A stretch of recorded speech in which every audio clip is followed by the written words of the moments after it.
Hello everyone, good morning. कसे आहात सगळे? मी पल्लवी आपल्या नवीन ब्लॉगमध्ये खूप खूप स्वागत करते. आज आहे शाळेला सुट्टी, कारण नाशिकमध्ये होणार आहे ढगफुटी, म्हणून शाळेंना सुट्टी दिलेली आहे. पावसामुळे सगळे झाडं मस्त अशी हिरवीगार झालेली आहे. मी काही नवीन कोंब लावली होती, त्यांना पण छान अशी पानं फुटलेली आहेत. हे बघून मला खूप छान वाटत आहे. माझा गवती चहा पण छान झालेला आहे.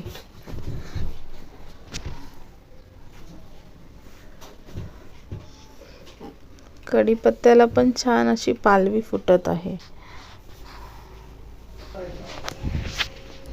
आज असं सांगितलं होतं की खूप पाऊस पडणार आहे, ढग फुटणार आहे, पण पाऊस काय पडला नाही. उलट ऊन पडलं आहे छान दुपारी कवळसं.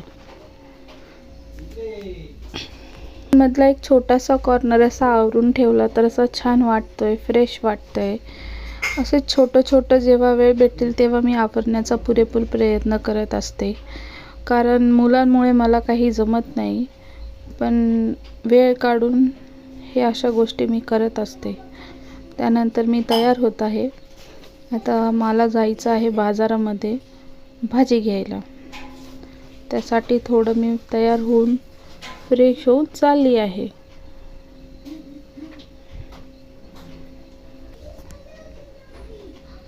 मध्येच युवांश येऊन मला काही सांगत आहे की मम्मा माझ्या बुबूला पकडलं, माझा बुबू बंद झाला.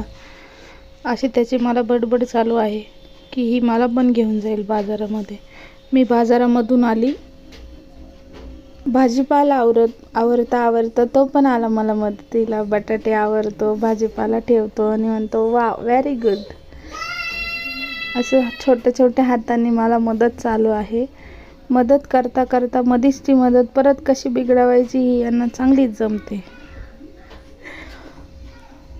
परत ते भाजीपाला काढून परत पसारा घालायचं काम चालू आहे. असं करता करता मला सवय आहे बाजारातून आणलेल्या भाज्या लगेच आवरून फ्रीजमध्ये ठेवण्याचं. नाहीतर त्या भाज्यांचा असंच पसारा होतो, नाहीतर मग त्या भाज्या खराब होऊन जातात. त्यामुळे बाजारातून आल्या मला आधी बाजार आवरायला आवडतो. आता तुम्हाला व्हॉइसवर करता मध्ये चिमणीसारखा आवाज येत असेल, ते दुसरं कोणी नसून आमची शोना आहे. आमची शोना अशीच मध्ये येते. त्याला शांत बस बोललं की तो आपल्याकडे बघून स्माईल करतो आणि अजून आपल्याला प्रश्न विचारत असतो. भाजीपाला असा पिशव्यांमध्ये पॅक करून मग तो फ्रीजमध्ये ठेवून दिला. हे करून आता संध्याकाळच्या स्वयंपाकाची तयारीला लागले. आता संध्याकाळी साधाच मेनू ठेवला होता. वरण भात, झिंग्याची चटणी आणि चपाती. आता मी पीठ मळायला सुरुवात केली आहे. पीठ मळून ठेवलं की मग ते बाकीचा स्वयंपाक होईपर्यंत चांगलं पीठ मुरतं. म्हणून असं भरभर असं काम करण्याचा प्रयत्न करते, कारण मुलं आता चक्कर मारायला बाहेर गेली आहे. शांततेमध्ये जेवढे कामं होतील तेवढी करण्याचा पुरेपूर प्रयत्न करते. हे तुम्हाला जेवढं पटपट दिसत आहे तेवढं पटपट काही झालेलं नाही, पण दाखवण्याचा मात्र प्रयत्न तसाच चालला आहे.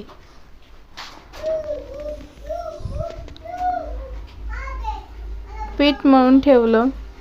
पीठ लवकर मळलं का मग चपात्या व्यवस्थित होतात. आता लगेच पुढची तयारी. आता करायला घेत आहे झिंग्याची चटणी. त्याच्यासाठी लसूण सोलून घेतला. लसणाची छान तडका दिला की चटणीला एक छान चव येते. मग झिंग्या मोजून मापून घेतल्या आणि ते साफ करून घ्यायचा, कारण त्याच्यामध्ये काही ना काही कचरा खडा काहीतरी असतो. त्यामुळे ते साफ करून व्यवस्थित साफ केल्या, धुवून घेतल्या आणि मग त्यांना छान असं तळून घेतलं. मग त्यानंतर कांदा चिरायला घेतला.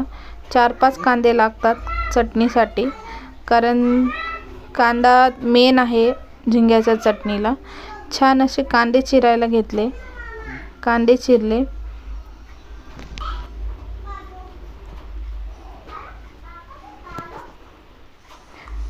आधी झिंग्या छान परतून घेतल्या. झिंग्या परतल्यामुळे त्याच्यातला जो वईश्वास आहे तो थोडा कमी होतो. झिंग्या छान परतून मग त्यामध्ये मस्त असा कांदा टाकला. कांदा, लाल तिखट, मीठ, कढीपत्ता याची छान फोडणी दिली. कांदा छान परतायला ठेवला. आता लगेच त्याचसोबत एका साईडला वरणासाठी पातेलं ठेवलं. वरणाच्या फोडणीला सुरुवात केली. त्याच्यासाठी लसूण, हिरव्या मिरच्या, कढीपत्ता, कोथिंबीर सगळं कापून घेतलं.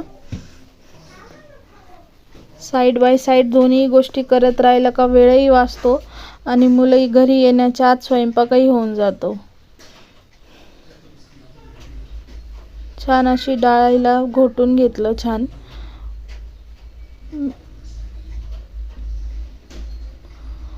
मला अशी आधी फोडणी देऊन मग वरतून डाळ टाकलेली वरण आवडतं. मला डाळीला वरतून फोडणी दिलेली मला अजिबात आवडत नाही. आमच्या घरी अशीच केली जाते. आता मुलं घरी आली आणि माझ्या मुलाला मस्त अशी मला मदत करायची इच्छा होती म्हणून तो मला चपात्या लाटून देत होता. मला म्हणे मला पण करायचं आहे, मला पण करायचं आहे, असं त्याचा अट्टहास चालू होता. मग तेच छोटा एक प्रयत्न. कसा गोड हसतोय कॅमेराकडे बघून. नौटंकी आहे हाही एक. मग त्याला त्याच्या चपातीला डिझाईनही करायची होती म्हणून चमचा घेऊन काही आकार देण्याचा प्रयत्न चालू आहे. असं करत करत माझा स्वयंपाक पूर्ण झाला आणि त्याची काहीतरी मला बडबड चालू होती बाहेर फिरून आल्यानंतर, की मी असं केलं, मी तसं केलं, असं सांगायचं काम चालू आहे. मग आम्ही जेवायला बसलो. आमची जेवणं झाली, मुलांना जेवणं दिली. जेवण झाल्यानंतर मी माझं किचन आवरून घेतलं. किचन आवरल्याशिवाय मला काही करमत नाही. मग मी माझी सगळी भांडी कुंडे आवरून सगळं किचन ओटा साफ केला. मुलं अशी मस्त खेळत होती. अशा प्रकारे हसत हसत आमच्या दिवसाची असा गोड असा शेवट झाला. व्हिडिओ बघितल्याबद्दल खूप खूप थँक्यू आणि प्लीज फॉलो करा.